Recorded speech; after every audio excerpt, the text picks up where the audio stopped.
कानपुर के RTO office में सोमवार को पुलिस और प्रशासन की ऐसी कार्रवाई हुई जिसे देखकर वहां मौजूद लोगों में हड़कंप मच गया। करीब 50 पुलिसकर्मी बुलेट प्रूफ जैकेट पहनकर अचानक आरटीओ परिसर में दाखिल हुए और दोनों गेट बंद करा दिए गए। इसके बाद पूरे परिसर में तलाशी अभियान शुरू किया गया। कार्रवाई के दौरान कथित तौर पर भाग रहे कई एजेंटों को पुलिस ने दौड़ा कर पकड़ा, जबकि कुछ लोगों के दीवार फांदकर भागने की बात भी सामने आई है। इस कार्रवाई में करीब 22 संदिग्ध दलालों को हिरासत में लिए जाने की जानकारी सामने आई है। ऐसे में अब सवाल कि आखिर आरटीओ में रेड क्यों पड़ी। दरअसल आरटीओ कार्यालय में दलाली और कथित भ्रष्टाचार से जुड़े शिकायतों के बाद जिला प्रशासन और पुलिस ने यह संयुक्त कार्रवाई की। अधिकारियों के मुताबिक एक ट्रक चालक की शिकायत भी इस कार्रवाई की अहम वजह बनी। शिकायतकर्ता का आरोप था कि उसके वाहन से जुड़े चालान में उससे करीब 26,700 रुपए लिए गए, लेकिन उसे 21,700 रुपए की रसीद दी गई। शिकायत के बाद प्रशासन ने मामले को गंभीरता से लिया और जांच के लिए टीम गठित की। मेरा नाम कामता है। क्या शिकायत की थी आपने? क्या कुछ हुआ था? मेरे साथ जो मेरा 26,700 का चालान किया गया, तो मेरा लाइसेंस में 5,000 वापसी आना चाहिए था, तो मेरा 26,700 रुपये मुझसे लिया गया। रसीद मुझको दी गई 21,750 की। जी, मेरा आरटीओ साहब चालान किए थे भौती के पास में, उधर से लेके मुझे पन की चौकी पे लेके आया। मैं उधर रहा 2 दिन से। शनिवार को मेरा चालान हुआ था। मेरा ट्रक है 14 चक्का, टैंकर है सीमेंट वाला। जी, मैंने अभी बताया जीएम साहब जो आए थे, अभी उनसे बोला तो उन्होंने एक्शन भी लिया उनके खिलाफ। और जब उधर देखा तो मेरा कहा सुना जो मैंने कहा माना उन्होंने। इसके बाद सोमवार दोपहर पुलिस, क्राइम ब्रांच, एसओजी और प्रशासन की संयुक्त टीम आरटीओ कार्यालय पहुंची। रिपोर्टों के मुताबिक कार्रवाई के दौरान ड्रोन से भी परिसर की निगरानी की गई ताकि कोई संदिग्ध व्यक्ति मौके से भाग ना सके। पुलिस ने आरटीओ के अलग अलग विभागों में दस्तावेज, कंप्यूटर, लैपटॉप, कैश रिकॉर्ड और डिजिटल रिकॉर्ड की जाँच की। ये जो जनपद कानपुर नगर में जो परिवहन कार्यालय है, उसके संबंध में कुछ शिकायतें प्राप्त हो रही थी लोगों द्वारा, और इवन मीडिया के माध्यम से पता चल रहा था कि यहाँ पे कुछ अनियमितताएं हैं। उसके क्रम में हम लोग ने एक संयुक्त आज निरीक्षण किया गया है। मैं और एडीसीपी साहब हैं यहाँ पे, प्रशासन और पुलिस प्रशासन द्वारा आरटीओ कार्यालय में। इस जो निरीक्षण है, संयुक्त निरीक्षण, इसका आशय यही है कि एक पारदर्शिता बनी रहे। जो शासन द्वारा निर्धारित प्रक्रियाएँ हैं उसका अनुपालन हो रहा है कि नहीं, ये देखने के लिए आज हम लोग ने यहाँ पर कार्रवाई की थी। कार्रवाई के दौरान हमने इनके अभिलेख और digital record, CCTV recordings, feed भी हम लोगों ने एकत्रित कर लिया है। अब इसकी जांच की जा रही है। कुछ लोगों से पूछताछ भी की जा रही है जिनका यहाँ पे कोई काम नहीं था बट संदिग्ध रूप से यहाँ पे उपस्थित थे। एक बार जांच हो जाए उसके बाद इनके खिलाफ नियमानुसार कार्रवाई भी की जाएगी। प्रथम दृष्टया कुछ अभिलेखीय कमियाँ सामने आई हैं, कुछ बुक मैनेजमेंट को लेकर, बट एक बार इसी के क्रम में इनके अभिलेख भी मांगे जा रहे हैं, इनसे जवाब भी तलब किया जाएगा। और अगर एक बार जांच पूरी हो जाएगी तो इनके खिलाफ कार्रवाई भी की जाएगी, सक्षम अधिकारी को संदर्भित भी किया जाएगा। तलाशी के दौरान चालान विभाग के बाबू मृदुल मिश्रा के पास करीब 1 लाख रुपए नकद मिलने की जानकारी सामने आई है।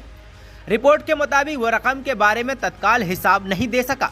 इसके अलावा कैश विभाग में भी रकम के मिलान को लेकर गड़बड़ी मिलने की बात कही गई है। हालांकि इन पैसों का वास्तविक स्रोत क्या था और क्या ये किसी अवैध लेन देन से जुड़ा था, ये जाँच पूरी होने के बाद ही साफ होगा।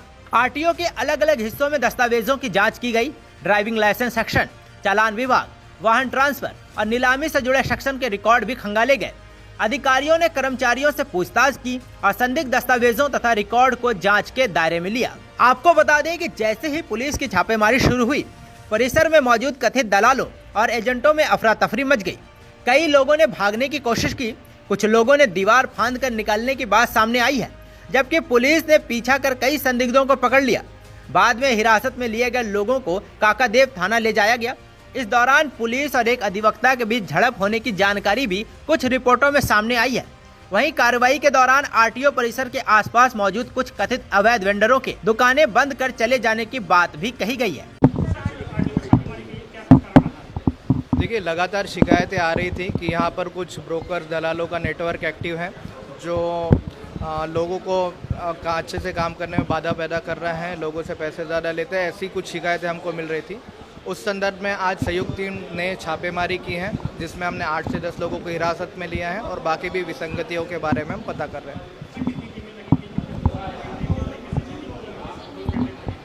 यहाँ पर एक प्रशासन की टीम आई थी, क्राइम ब्रांच की टीम आई थी, पुलिस लाइन से भी लोग आए थे और सेंट्रल की भी टीम आई थी। तो ऐसे 7-8 टीम द्वारा यहाँ पर संयुक्त छापेमारी की गई थी। कुल 50 से 60 लोगों का पुलिस बल यहाँ पर आया था और हमने 8 से 10 लोगों को अभी हिरासत में लिया है। अब इस पूरी कार्रवाई को सिर्फ एक छापेमारी के तौर पर देखना पर्याप्त नहीं होगा। आरटीओ जैसे सरकारी कार्यालय में आम लोगों का काम ड्राइविंग लाइसेंस, वाहन रजिस्ट्रेशन, ट्रांसफर, परमिट और चालान जैसे जरूरी सेवाओं से जुड़ा होता है। अगर इन कामों के बीच दलाली या अवैध वसूली का नेटवर्क सक्रिय है तो उसका सीधा असर आम नागरिक पर पड़ता है। लेकिन दूसरी तरफ किसी व्यक्ति के पास नकद रकम मिलना या किसी को संदिग्ध मानकर हिरासत में लेना अपने आप में भ्रष्टाचार साबित नहीं करता। ये जांच का विषय है कि पैसा कहां से आया, किस उद्देश्य से रखा गया था और क्या उसकी किसी अवैध लेन देन से संबंध था। इसी तरह हिरासत में लिए गए लोगों पर आरोप अदालत में साबित होना भी बाकी है। इस मामले में सबसे महत्वपूर्ण बात ये होगी कि जांच सिर्फ आरटीओ परिसर में मौजूद कथित दलालों तक सीमित न रहे। अगर वास्तव में कोई संगठित दलाली नेटवर्क काम कर रहा था तो ये भी पता लगना चाहिए कि उसे संरक्षण कौन दे रहा था, सरकारी कर्मचारियों की इसमें क्या भूमिका थी और शिकायतों के बावजूद ऐसी गतिविधियां कितने समय से चल रही थी। साथ ही आरटीओ की व्यवस्था में पारदर्शिता बढ़ाने के लिए डिजिटल प्रक्रियाओं को मजबूत करना, कार्यालय परिसर में अनाधिकृत एजेंटों की एंट्री रोकना और कैश लेन देन की निगरानी जरूरी है।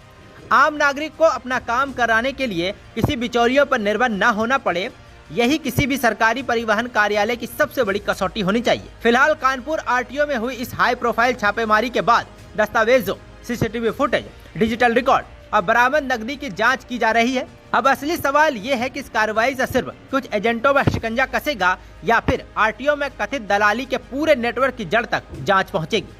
आप इस पूरे घटनाक्रम पर क्या सोचते हैं? अपनी राय हमें कमेंट्स में जरूर दें। निष्पक्ष,